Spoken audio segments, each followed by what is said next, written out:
Il me fait plaisir de vous annoncer officiellement l'agrandissement qui est en cours dans nos locaux. Et en plus d'amener dans le futur de la business chez CIF, ça nous permet de continuer notre développement, puis en même temps, ça nous a permis d'encourager des gens locaux comme Gosselin-Tremblay, Roger, Fondation Dumas. Donc, on fait une pierre deux coups en même temps. C'est encore une fois un vote de confiance, des investissements qui se font par des gens de chez nous, dans notre milieu. Moi, depuis que je suis là à la SDE, c'est la théorie qu'on défend, dans le fond. Notre développement économique va passer par des gens de chez nous. C'est avec ces gens-là qu'on veut mettre beaucoup d'énergie à développer. Ça me permet de confirmer l'investissement d'250 000 $ qui vient du Fonds Ville-Mono. C'est mon collègue Raymond Bachand, donc, qui se joint à nous pour faire l'annonce d'aujourd'hui. Un fonds de 1,5 million qu'on est allé chercher, qui a été géré par le milieu, pour le milieu. Ça a permis de créer de nombreux emplois et d'en consolider. Aujourd'hui, on a un bon exemple de ce qui se passe. On parle d'une quarantaine d'emplois à long terme, vingtaine d'emplois à court terme, puis 140 emplois toujours au travail que vous entendez en train de peser ces sirènes.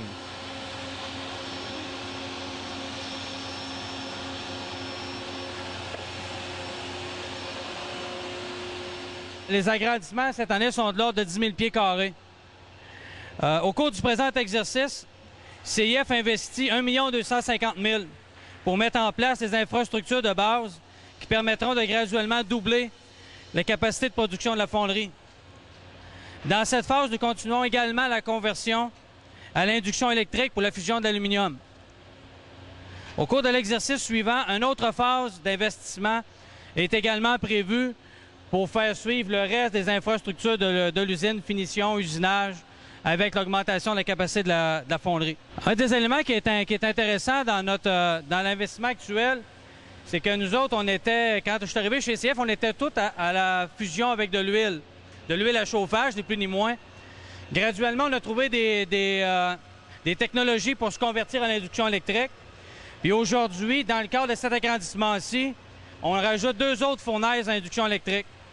Donc, l'ajout des capacités de production, puis on convertit une partie de l'existant aussi vers l'induction électrique qui est une énergie plus propre. Alors qu'actuellement, nous desservons efficacement le marché québécois et la Nouvelle-Angleterre, en 2008-2009, nous mettons en place un réseau d'agents manufacturiers qui nous permettra d'obtenir une prospection efficace à la grandeur du Canada et des États-Unis. Nous allons également sonder le terrain en Europe. J'avais mentionné en 2006 qu'on mettrait en place un programme de congé d'exemption de taxes pour les entreprises. Il y en a 3 dossiers de régler actuellement. CIF Métal, CVTech, qui est déjà en construction, puis Mécanique Analytique. 3 premiers dossiers qui ont bénéficié de notre programme d'exemption de taxes. 3 dossiers qui vont faire rayonner notre ville dans une période de difficulté économique, de faire des annonces comme ça, puis de pouvoir les enfiler les unes après les autres. Je pense que c'est une très, très bonne nouvelle pour nous autres, puis pour notre économie régionale. C'est signe que ça va bien.